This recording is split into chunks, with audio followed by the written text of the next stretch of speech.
Existe algo profundamente estranho nas palavras que Jesus pronuncia em João capítulo 15. Naquela noite, ele olha para os discípulos e diz: permaneçam em mim. Mas pense por um momento em quem está ouvindo essa ordem.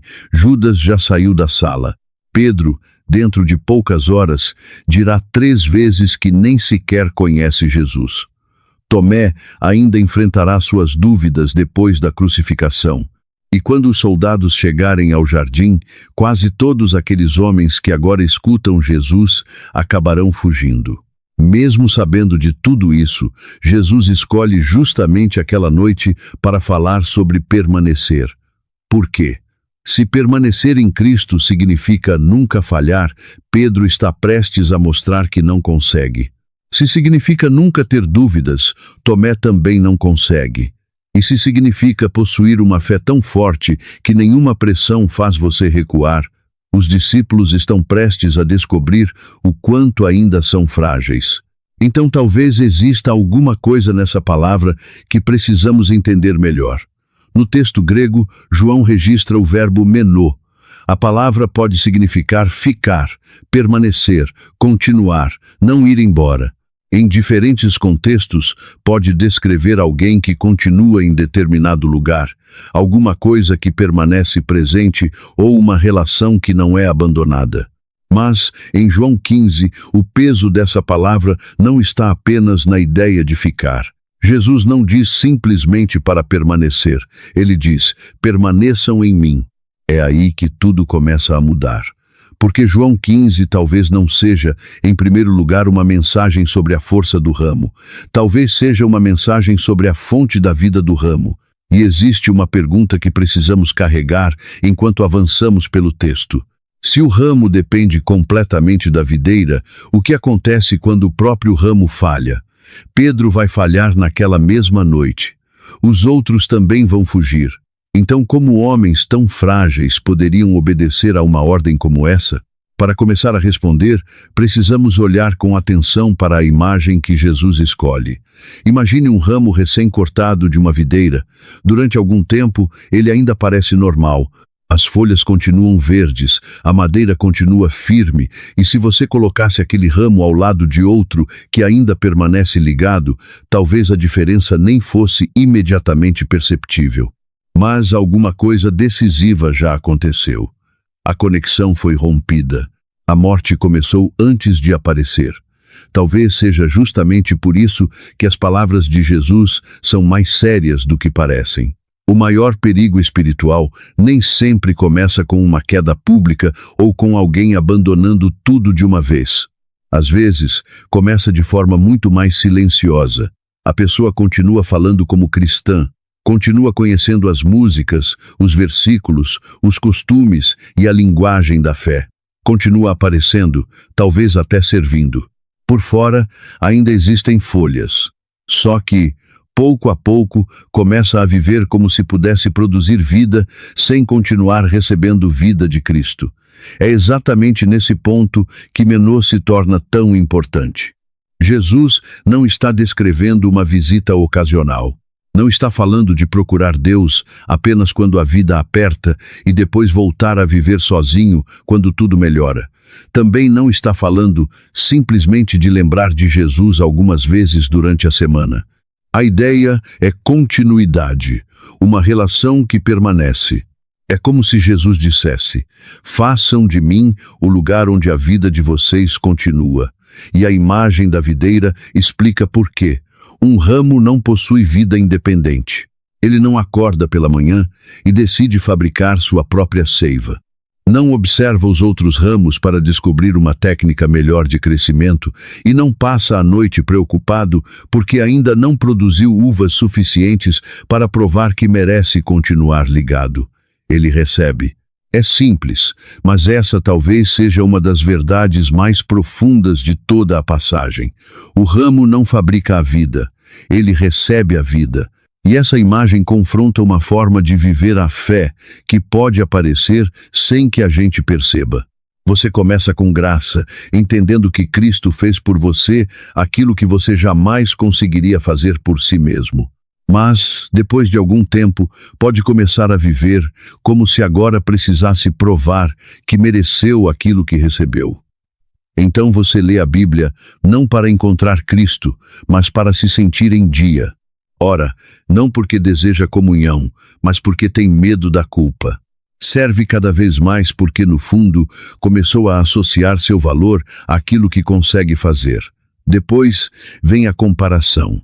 Você olha para a disciplina de outra pessoa, para o conhecimento bíblico dela, para a maneira como ora, para o modo como serve ou até para aquilo que sente durante o culto. E sem perceber, uma relação que começou na graça pode se transformar numa tentativa cansativa de demonstrar valor. Só que a videira não funciona assim. Ela não olha para o ramo e diz que ele precisa produzir algumas uvas primeiro, para depois decidir se continuará dando vida a ele. A ordem é exatamente o contrário. Primeiro vem a união. O fruto aparece como consequência. Primeiro você recebe, depois produz. Primeiro permanece, depois frutifica. Isso significa que João 15 não é, antes de tudo, um manual sobre como produzir fruto. É uma revelação sobre de onde o fruto vem. Para os primeiros discípulos, a imagem da videira também carregava uma história muito maior do que talvez percebamos à primeira leitura. O Antigo Testamento usa repetidamente a vinha e a videira para falar de Israel. Isaías descreve uma vinha que recebeu cuidado, mas produziu fruto ruim. O salmista fala de uma videira que Deus tirou do Egito. Outros textos proféticos usam a mesma imagem para falar da relação entre Deus e seu povo. Então Jesus olha para aqueles homens e declara: "Eu sou a videira verdadeira." Ele não diz apenas que conhece o caminho para a vida. Não afirma apenas que pode ensinar os discípulos a se tornarem bons ramos. Ele coloca a própria pessoa no centro. Eu sou a videira. A vida está em mim. Isso significa que o centro da fé cristã não é um método, uma performance ou uma capacidade extraordinária de se tornar religioso. Também não é simplesmente uma instituição, é uma pessoa. Jesus Cristo. O historiador judeu Flávio Joséfo, escrevendo no primeiro século, descreveu no Templo de Jerusalém uma grande representação de uma videira de ouro. Não precisamos afirmar que Jesus estava olhando diretamente para ela quando pronunciou essas palavras. O texto não diz isso. Mesmo assim, esse detalhe histórico nos ajuda a perceber como a imagem da videira podia carregar um peso profundo no mundo judaico. Jesus pega uma imagem carregada de memória religiosa e a direciona para si mesmo. Eu sou a videira verdadeira. Vocês são os ramos, e isso nos leva a uma distinção importante. Um ramo poderia, por assim dizer, saber tudo sobre a videira e ainda assim continuar seco. Poderia conhecer sua estrutura, sua história e discutir corretamente sobre ela. Nada disso substituiria a conexão. Da mesma forma, alguém pode saber muitas coisas sobre Jesus e ainda viver com pouca dependência real de Jesus. Pode conhecer doutrina, defender posições corretas, ter décadas de igreja e dominar a linguagem cristã. Ainda assim, quando surgem medo, pecado, conflitos familiares, decisões importantes e ansiedade sobre o futuro, essa pessoa pode agir como se tudo dependesse exclusivamente dela. Esse é o ponto em que informação sobre Cristo e permanência em Cristo deixam de ser a mesma coisa. Jesus torna isso ainda mais claro quando diz que, sem Ele, nada podemos fazer. Isso não significa que uma pessoa separada de Cristo seja incapaz de trabalhar, estudar, construir ou realizar tarefas humanas. O contexto é fruto, é vida que glorifica o Pai, é transformação espiritual. Jesus está dizendo que ninguém consegue produzir a vida de Cristo independentemente de Cristo.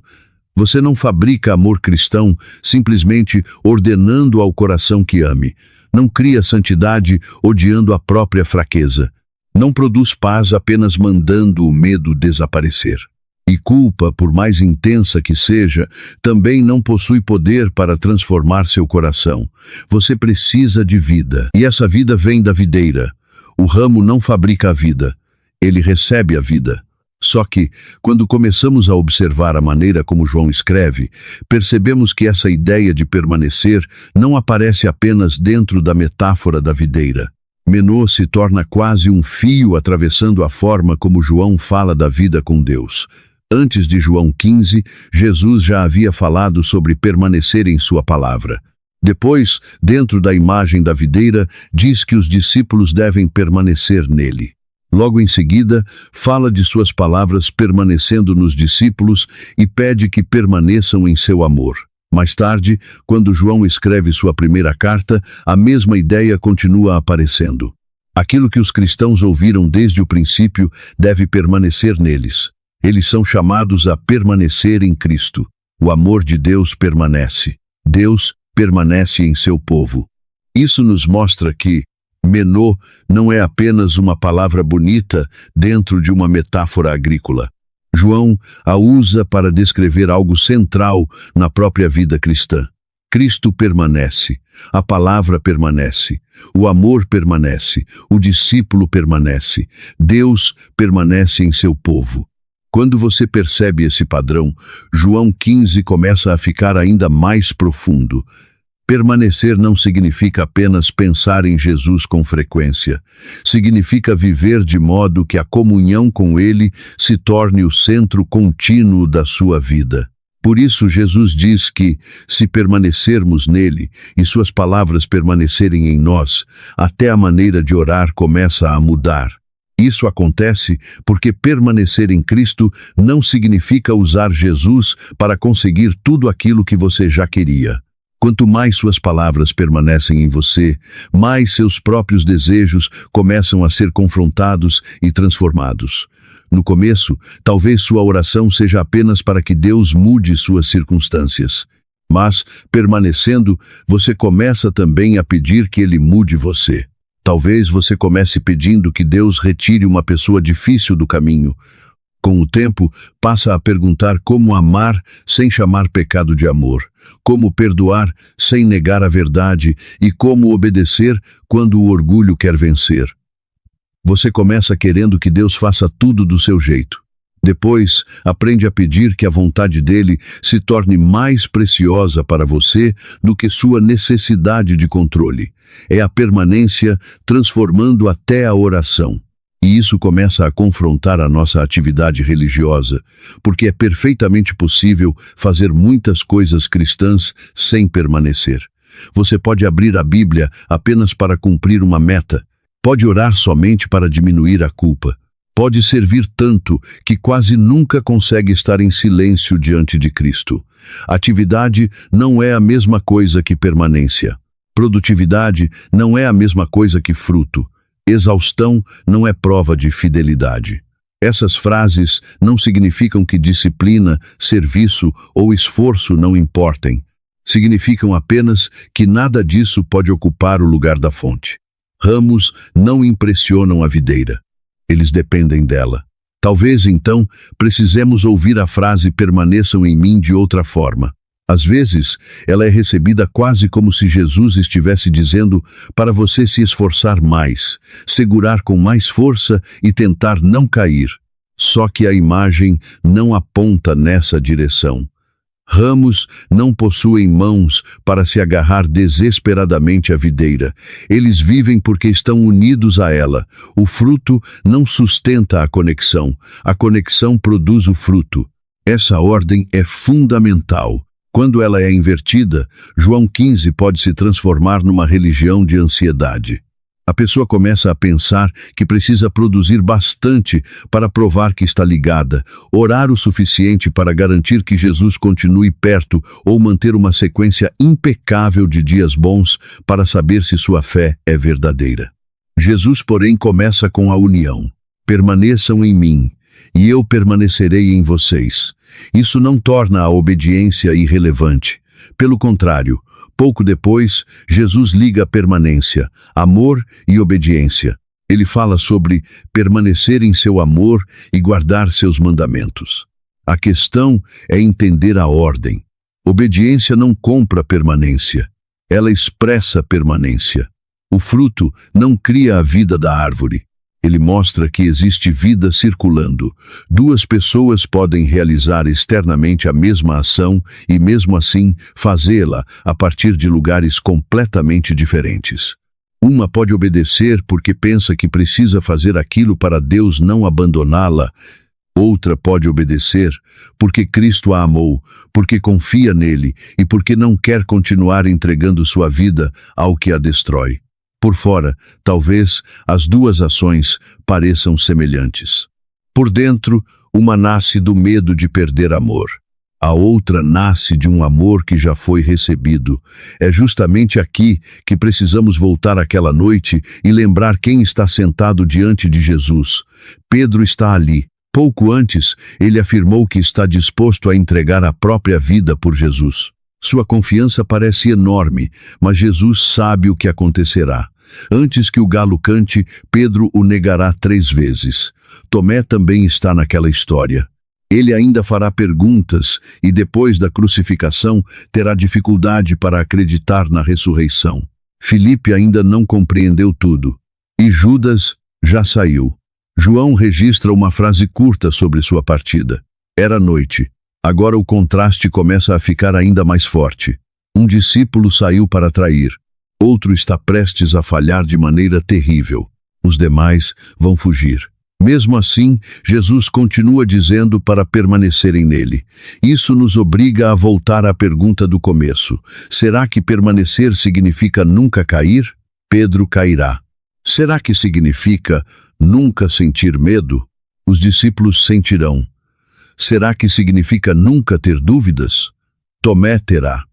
Então permanecer precisa ser algo mais profundo do que manter uma sequência impecável de desempenho espiritual. Pedro nos ajuda a entender isso. Sua queda é real. Não precisamos suavizar o que acontece.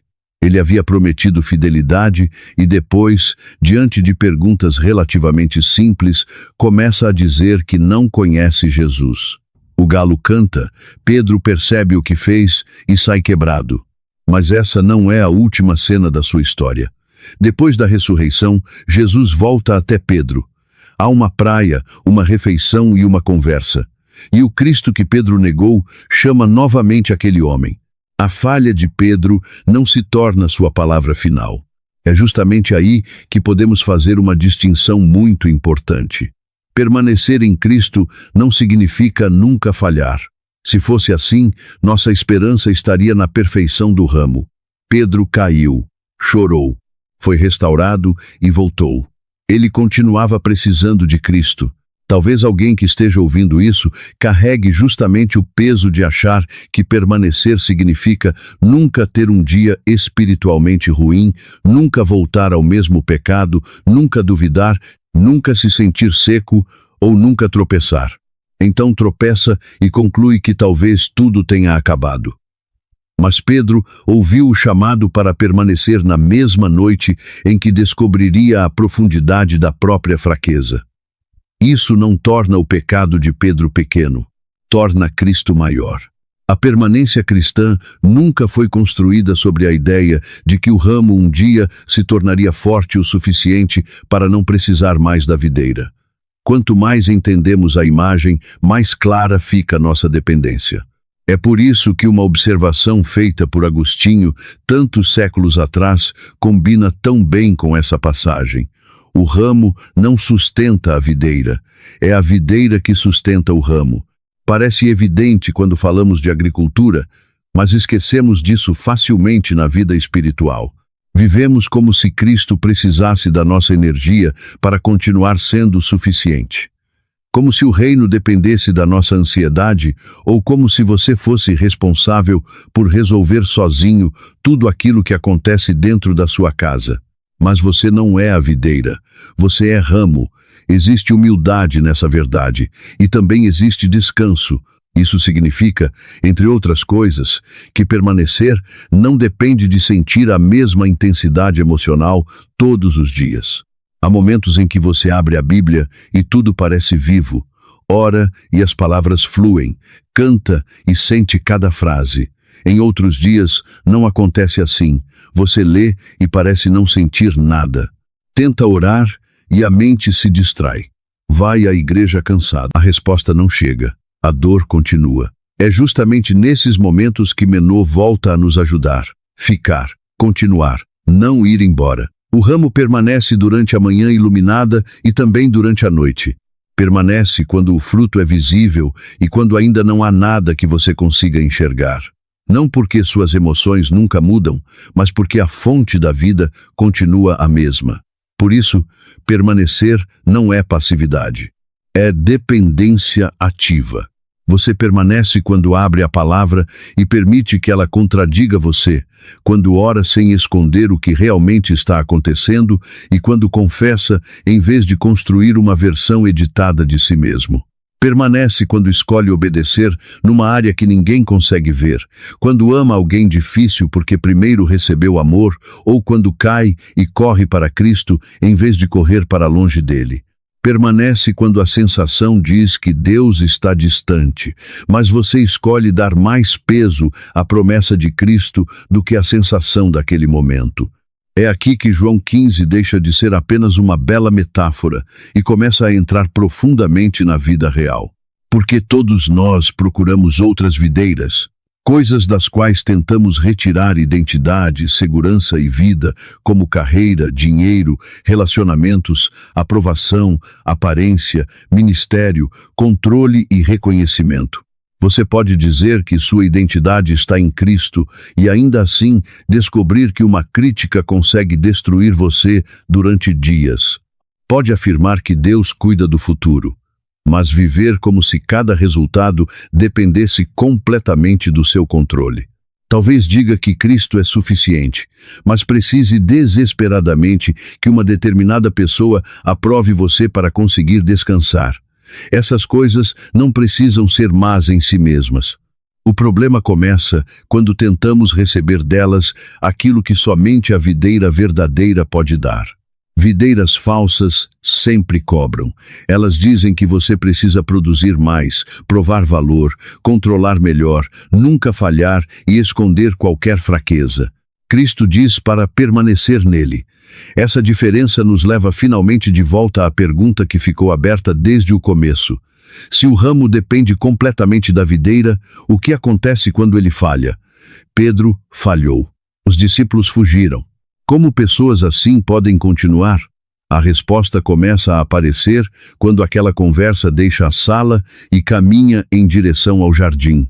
Jesus havia dito para permanecerem nele.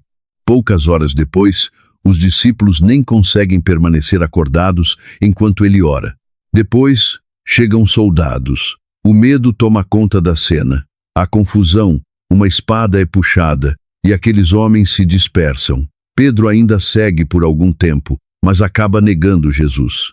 De repente, tudo parece mostrar que aqueles que receberam a ordem de permanecer fracassaram justamente quando permanecer ficou mais difícil.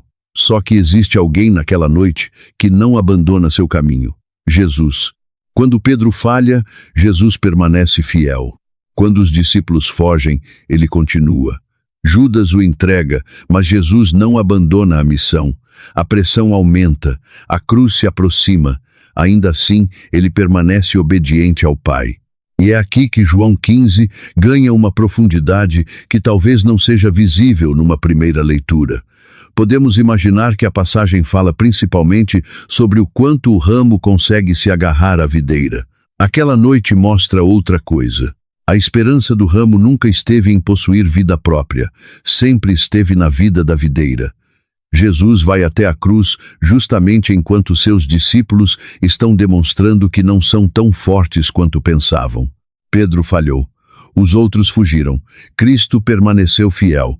Na cruz, ele leva pecado, culpa e condenação. Aquele que havia dito aos discípulos que permanecessem nele, permanece obediente ao Pai até o fim. Depois, seu corpo é colocado num túmulo. Durante algumas horas, parece que tudo terminou. Mas a videira verdadeira não permanece no túmulo. No terceiro dia, Jesus ressuscita.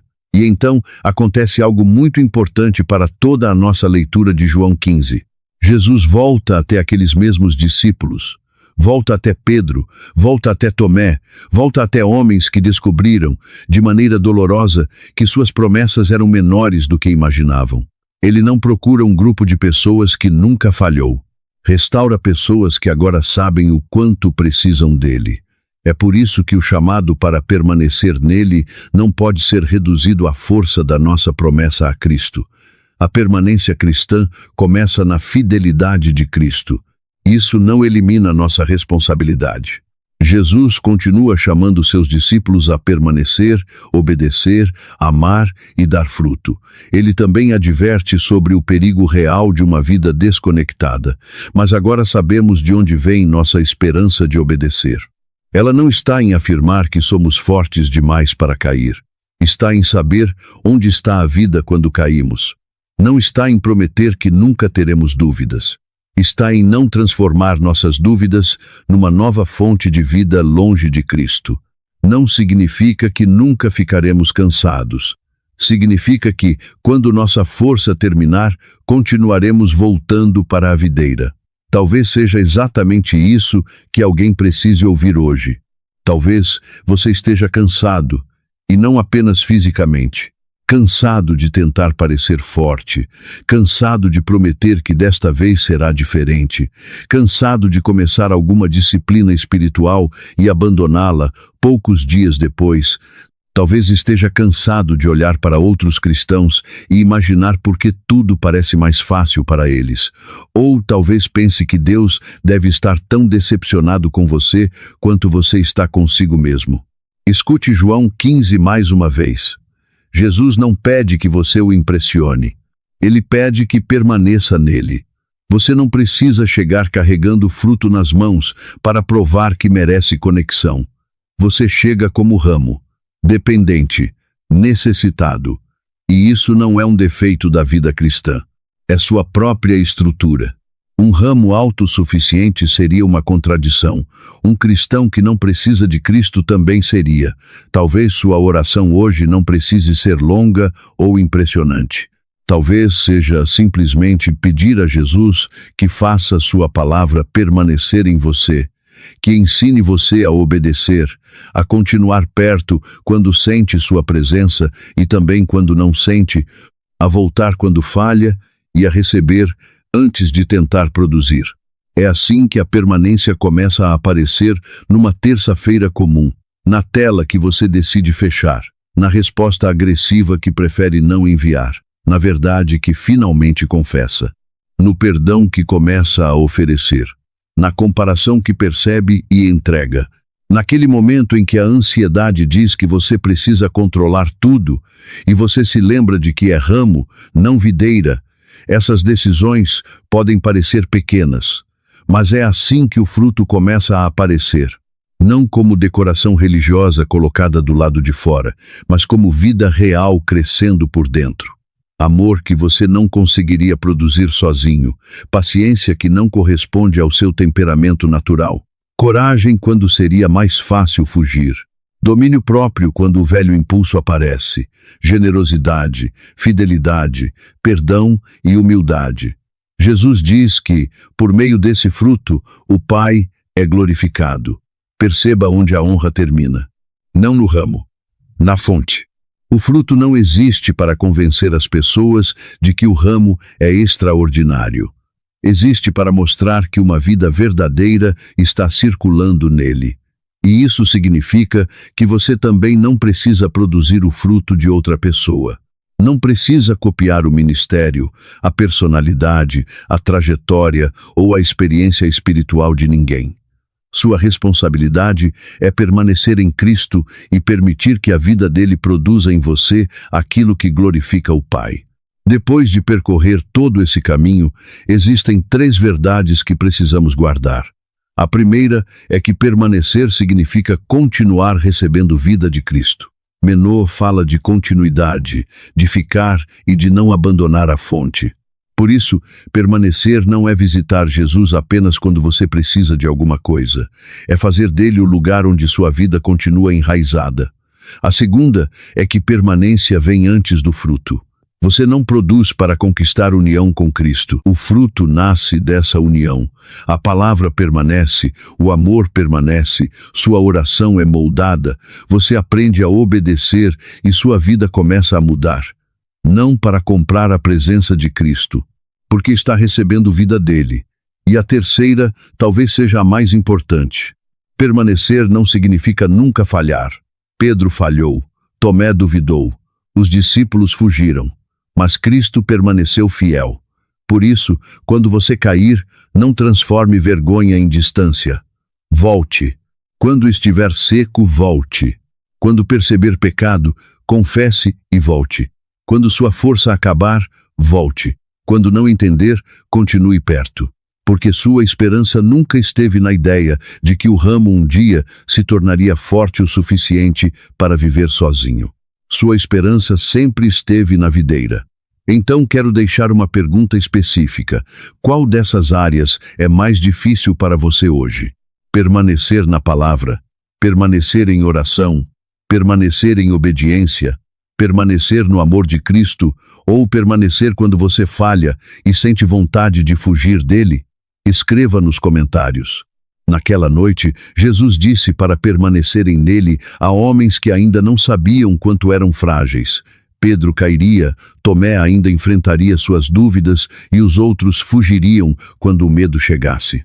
Mas Cristo passaria pela cruz, venceria o túmulo, voltaria até eles e continuaria chamando-os para perto.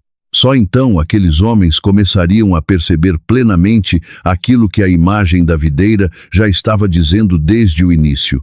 Permanecer nunca foi provar que o ramo é forte, é viver porque a vida sempre esteve na videira.